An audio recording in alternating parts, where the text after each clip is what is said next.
what kind of made my menswear concept different was we had this whole social club sort of anchored to this men's retail store. And the club was open to men and women, but the store was primarily for men.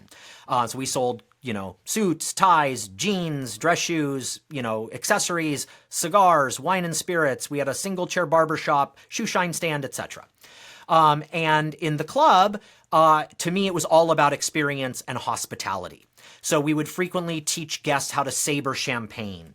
We would open vintage bottles of port with these black iron tongs that you heat, and then you use something ice cold to basically crack the glass, and it's a beautiful way to open a bottle of port. There's actually a logical reason for it, so you don't risk pushing the cork that's been in the bottle for 50 years into the port. But it looks cool. People love to see it.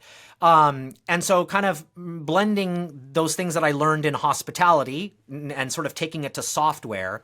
The basic premise is that each course is a different sense, starting with sight, and I do something with invisible ink. So the menus that are sitting in front of you the whole time actually have your dark funnel, which is a phrase we've trademarked at 6sense around research prospects are doing off of your website.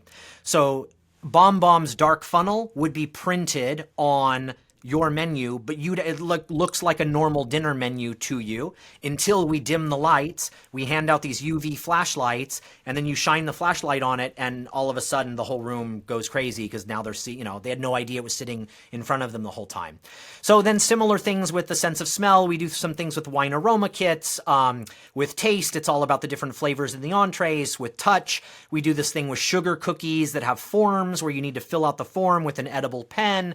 And then hearing is all about the Blue Blazer cocktail. And since you've mentioned it twice, my risking life and limb for the cause of aligning revenue teams, the finale is timed to music, and I make a Blue Blazer cocktail, which involves overproof whiskey, boiling hot water, and transferring it from one tankard to another. And the showman way to do it is to kind of raise the tankards further and farther away.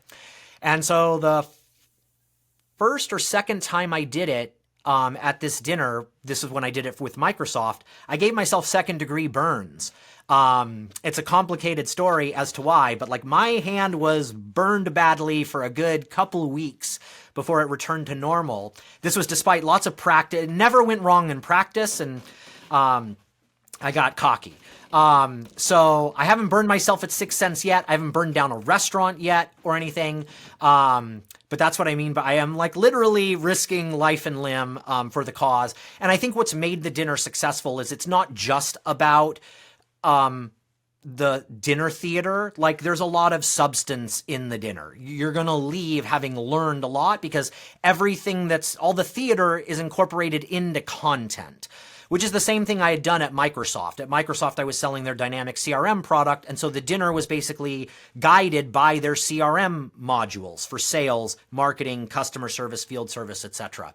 So I like to think it's equal parts entertaining, equal parts educational. It's a ton of fun, and if I could do one every week, I would, but we don't have that kind of events budget.